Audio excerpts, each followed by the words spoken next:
Welcome once again to the premiere and only episode of Body Clips and Tricks. I'm sure this is the most burning question on your mind right now, so I'm going to answer it.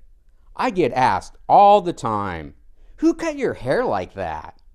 Second, how can I replace the body clips on my 1/10 scale RC truck for 99 cents? As for the hair, replacing the little plastic body clip thingies, first find a dollar store. Buy a pack of these small paper clamps. Borrow 2 pairs of wire cutters from your neighbor. Don't use yours if you can avoid it.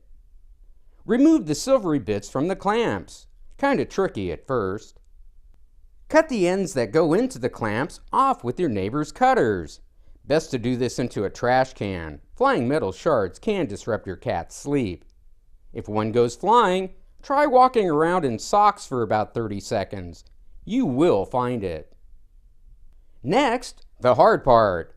On the silvery metal bits, use the 2 pliers, one above and one below, spaced slightly apart at the curvy bit.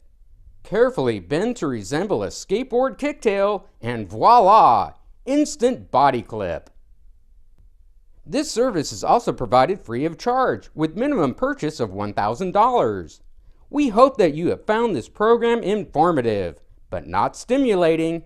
That would be weird.